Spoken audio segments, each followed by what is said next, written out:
think I should pretend to be an expert on Sudan. I won't do that. Instead, I have spoken to my colleague, Professor Salman, very clearly that it should be a discussion about sustainable livelihoods and sustainability. And I'd focus on some of the constructs, theoretical constructs with regards to sustainable livelihoods.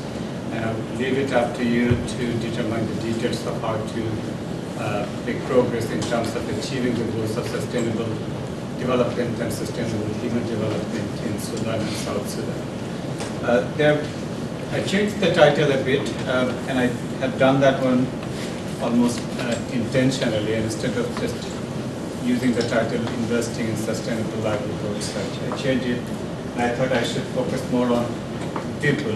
As a student of development, I'm interested in people, interested in their livelihoods, and interested in understanding the challenges they face on a daily basis to deal with some of the pressing concerns of their everyday lives. So I changed that one a bit to understand the boundaries of sustainable livelihoods, the things that policymakers, activists, government organizations can do together to achieve some of the mutually agreed goals of sustainable development at the beginning of this new millennium. So this is what I thought about doing. The discussion has got nothing to do with Sudan, unfortunately. I can't really say much about it as my research and teaching don't focus on Sudan, and I unfortunately am not fully versed into the dynamic of social change in Sudan. Some understanding, not much. So I'm thinking of introducing sustainable livelihoods framework or frameworks as a starting point for a conversation around sustainability and development. There are a few issues that I'd like to share with you, one of which would be the theoretical constructs of the sustainable livelihoods framework or approach. There are two major elements that I think would be central for us to pay some attention to.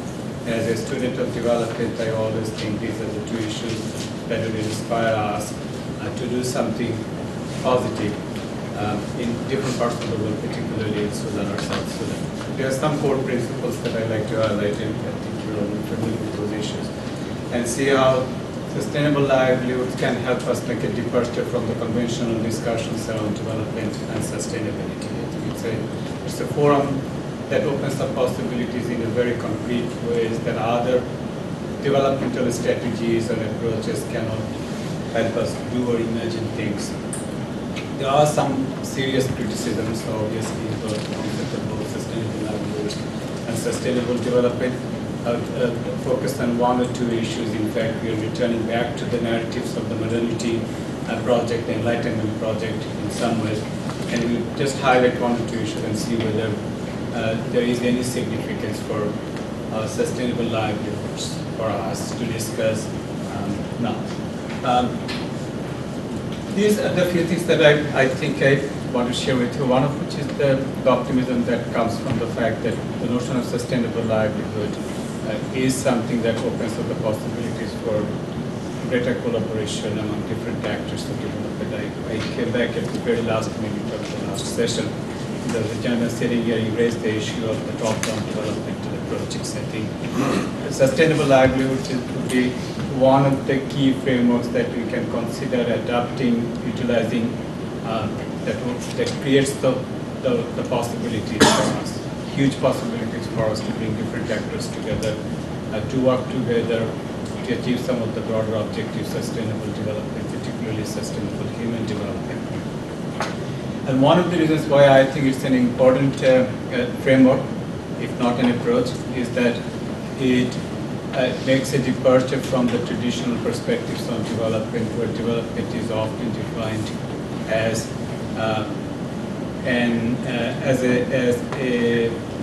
a space to explore all kinds of economic possibilities. I think we are far beyond those traditional econocentric notions of development. We are more interested in improving the human conditions. That is what I think the sustainable livelihoods can help us do. The second thing is that it is a concept or a theoretical framework that allows us to. Closer to the microphone. I thought I could speak really loudly. I guess I'm wrong. The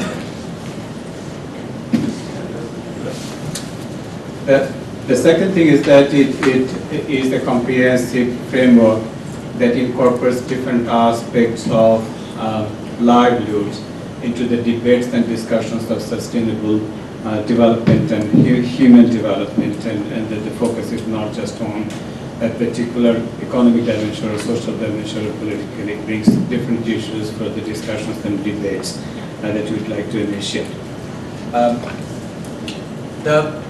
The main reason why I think this particular framework is useful for us to discuss is to be pragmatic, to understand not only just the prospects but also the challenges people face on a daily basis. And I use the term the insecurity dilemmas. I think someone already mentioned it at the very last I think comment from the last session.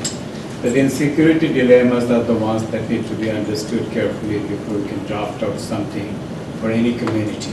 And this is a framework where the communities make all the important decisions, not the donors or the representatives of government organizations or civil society groups. So in other words, I think this is the framework that allows us to think differently, to be creative, to be innovative, and to be inclusive in our understanding of development and our understanding of the challenges people face almost on a daily basis in South Sudan or so. I don't think I need to discuss all the details of the risk and security dilemmas that people confront almost regularly. I think there are two broad aspects of it. On the one hand, you have some structural security dilemmas that people will be confronting almost regularly. And then you have also the seasonal issues, which could arise from a variety of different factors, many different risks, from the shifting seasonal constraints, the short-term economic shocks, and long-term or longer-term trends of change, and people will be deploying different strategies in order to mitigate some of these long-term and short-term risk. Short-term economic dilemmas and sustainable livelihoods can be used to not only just understand those challenges, but also to devise strategies to effectively deal with some of these challenges in a very concrete fashion. This is the framework, and I do have a bit of criticism to offer. I think it looks at some of the structural issues from a non-structural perspective and see where the different actors can in fact come together to construct an agenda and promote it in a way that helps people realize their own goals, instead of someone from outside, as someone was mentioning just a few minutes ago, that the donor agencies often would set the conditions for development. I think a sustainable livelihood goods framework, the donor agencies would normally be asked to take a backseat and allow the participants to come up with ideas that can be translated into concrete public popular actions. Okay, so that is the starting point for any conversation. And I think it's complex. The focus is not necessarily on just the financial aspect of development or sustainability. It incorporates many different issues: social, human, natural, physical, etc. And it also identifies the challenges people will be facing or they are faced with in many different contexts. I can elaborate some of these things, but this is going to be boring, very dry. There's probably not much of a need for us to. As a student of development, I think I'm interested in understanding the complex dynamic of poverty and underdevelopment, and I'm interested in understanding poverty from a multidimensional perspective. And many of the traditional approaches to development and the strategies that were devised in the 50s, 60s, 70s, 80s, even also in the beginning of the 1990s, didn't really help us much understand the complexities associated with the notion of poverty. The sustainable livelihoods would be one of the very few comprehensive analytical frameworks that would create an opportunity for us as a researcher to understand the difficulties of defining poverty from a comprehensive perspective. I think that's one of the reasons why I feel like, as an individual, like the sustainable livelihoods as an analytical framework, also as a policy tool.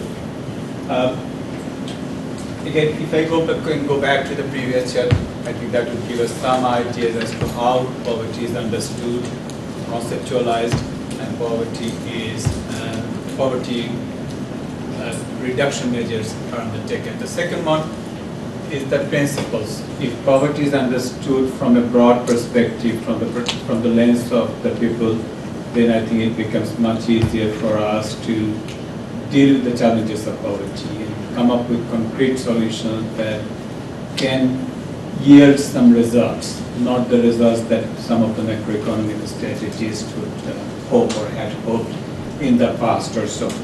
It sounds to be a kind of idealistic thing. It's normative in many ways, but that idealism can in fact help us attain some of the broader objectives of development. The principles, I think, are not necessarily prepared by the technocrats, not necessarily prepared by the development planners, but rather by the ordinary people living in rural communities, and they identify their own problems, identify their own risks, and put forward some recommendations that can be implemented in a way that helps us achieve some of the goals of community-driven development or so. So again, it's an interrelated thing. If I can conceptualize poverty differently and come up with concrete solutions that can be found in the local context, then I think the possibilities of finding a solution will be much higher. There are some core principles. I think I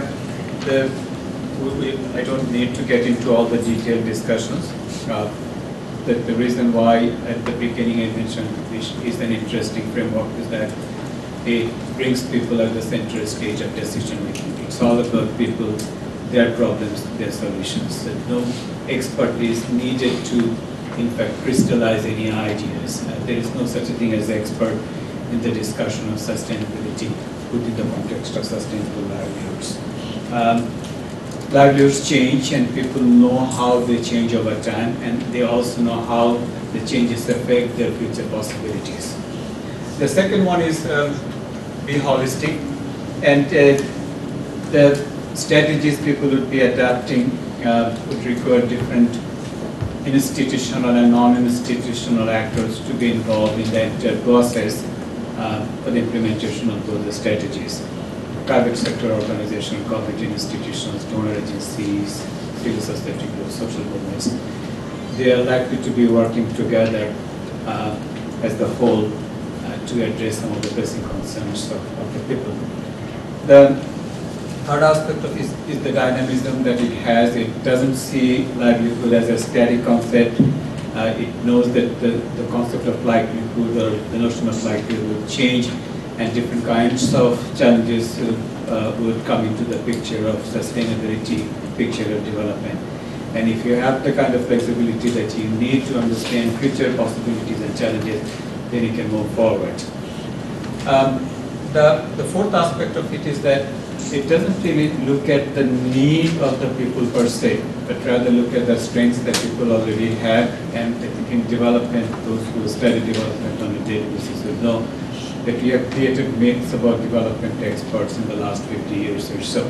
Development experts will be sent out to different parts of the global south to advise people about building capacities, when we all know that people already are capable of dealing with their own problems. They probably need to reorganize themselves, and their praxis can be also extremely important to be incorporated into the analysis of development.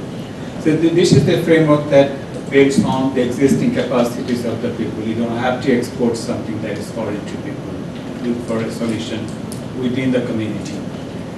Then the micro-macro connections. I think this is another major pitfall of traditional development approaches, where the focus is on the macro context. Look at the 1990s or so. Even the beginning of the new millennium started with some broader structural reform initiatives. So you look at the macro context more carefully, then understanding the connection between the micro and the macro realities. So this is another interesting aspect of the sustainable livelihoods where the micro-macro connections would always be at the center stage, helping you understand how micro affects the macro and vice versa. Broad participation and the partnerships.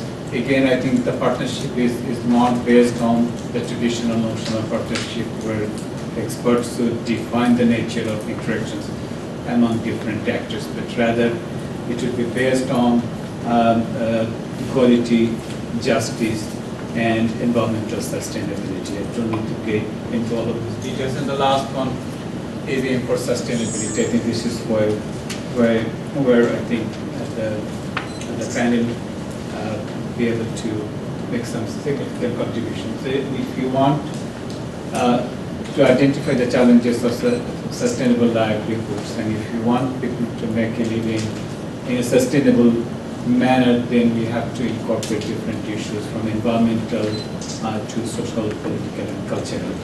The goal is to promote sustainability through different intervention initiatives. How does it differ? I think I don't need to say much about it. I did touch on some of these issues already. The reason why I think we should be a bit excited about adapting a sustainable livelihood framework is that it brings people at the center stage. People will be given the opportunity to make all the important decisions, not us, not the experts. And again, many of the conferences, like the one that you are organizing, would involve mainly the experts. Sustainable livelihoods would question that notion of expertise. So I'm not demystifying the role of professionals or technocrats, rather saying that it's people who have a better understanding of the situation and can do things differently. The planning implementation process, again, it's a comprehensive one. We don't need to rely on a technocratic rationality model of development where all the decisions will be made by a group of technocrats and bureaucrats. It's the people who determine the nature of monitoring, the nature of intervention. So, uniting different sectors, I think that is a tricky one. It's easy for us to say that we need to bring different actors together. They don't have a compatible vision for development. They don't necessarily want to sit together and discuss different issues of development and build a common ground or so. One of the reasons why I think it's important for us to see how intervention initiatives, different development intervention initiatives affect different groups differently, is the realization, a new realization that I believe emerged in the late 1990s, mainly through feminist literature, that development affects people differently. You cannot expect everyone to be able to participate in the process of development and benefit from the participation equally. Now, how does that change the situation in South Sudan? I think we have different groups based on ethnicity, religion, age, and other factors, and then we have to prioritize their need and see what we need to do. Partnership, I think I already mentioned. The I think more pressing issue is to respond quickly for us. Those who are sitting here discussing the prospect for democracy and development in Sudan and South Sudan, I think need to be a bit careful about making generalizations about the country, about the base, and about the people.